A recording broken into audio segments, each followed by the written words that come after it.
আজকে সন্ধ্যা আপুকে পাত্রপক্ষ দেখতে আসবে। আপুর রুমে গিয়ে দেখি আপু মন খারাপ করে বসে আছে। আমি আপুর কাছে গিয়ে জিজ্ঞেস করলাম, আপু তুই মন খারাপ করে বসে আছিস কেন? সে বলল, ভাই আমি এখন বিয়ে করতে চাইছি না, তুই কিছু একটা করতে পারবি? আমি বললাম, মানে তুই কি বিয়ে ভেঙে দেওয়ার কথা বলছিস? সে বলল, হ্যাঁ। আমি বললাম, বিয়ে ভেঙে দিলে আমি কি পাবো বল?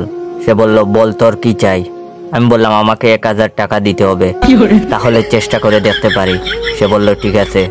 তারপর আমি আপুর রুম থেকে বের হয়ে আসলাম। সন্ধ্যা পাত্রপক্ষ আমাদের বাসায় চলে আসছে, সবাই বসে আছে আপুর অপেক্ষায়। একটু পর আম্মু গিয়ে আপুকে নিয়ে আসছে। আপু সবার সামনে বসলো। একজন আপুর নাম জানতে চাইলো, আপু নাম বলল। দেখলাম আপুর বয়সী একটা মেয়েও আসছে। মেয়েটা আপুকে জিজ্ঞেস করলো, আপনার সব থেকে পছন্দের জিনিস কি? আমি আপুর আগে বললাম, ময়ে ময়ে। মেয়েটা বলল, ময়ে ময়ে মানে কি? আমি বললাম, হিসাব বুঝো না, দুধু খাও। একটা ভদ্রলোক বলে উঠলো, এই ছেলেটাকে? আমি বললাম, তুই এখনো আমার পরিচয় জানিস না? আমার পরিচয় পাইলে তো এখন তুই খাড়াইয়া মুইতা দিবি, বহনের টাইম পাবি না। লোকটি বলল, কি অসভ্য ছেলে, এই ছেলে তুই আমাকে চিনিস? আমি বললাম, না তো, কে আপনি? উনি বললেন, আমার নাম বাদশাহ। আমি বললাম, আপনার নাম যদি বাদশাহ হয় তাহলে আমার নাম কি হইতে পারে? আপনাকে মতো কিছু ফকিন্নি পুলার নাম বাদশাহ বলেই আজ দেশের এই অবস্থা। লোকটা বলল, বেয়াদব ছেলে একটা। আমি লোকটাকে বললাম, তুই দেখি বেশি কথা কস, আয় জায়গা পাট খেতে। লোকটি বলল, এই ছেলে কি শুরু করেছে এসব? আমি বললাম, হিসাব বুঝো না, দুধু খাও। এবার আমার আম্মু বলল, এই তুই কি শুরু করলি এসব? আপনারা কেউ কিছু মনে করবেন না, ও আমার ছেলে, আসলে আপনাদের সাথে মজা করছে। লোকটি বলল, এই পরিবারের কিছুতেই আমাদের ছেলেকে বিয়ে করানো যাবে না। এখানে কি আমাদের অপমান করার জন্য নিয়ে আসা হয়েছে?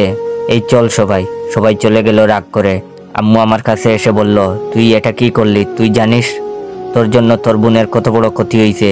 আমি বললাম, আমি একবারও বলছি আমি নির্দোষ? আম্মু বললেন, তুই এত বড় একটা কাজ করে এখনো এক কথা বলছিস?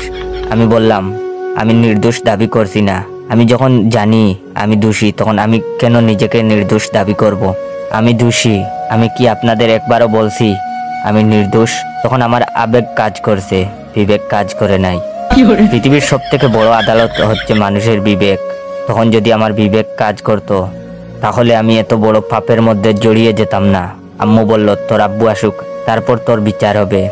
আমি বললাম, আমার ভুল হয়েছে, আমাকে ক্ষমা করে দেন। আম্মু রেগে মেগে চলে গেল। আপুর তো হাসতে হাসতে অবস্থা খারাপ। আপু আমাকে 1000 টাকা দিয়েছে, টাকা নিয়ে আমি গায়েব। পরে যা হবার হবে। বিয়ে ভেঙে দেওয়ায় 1000 টাকা তো পেয়ে গেছি। ইয়াহু।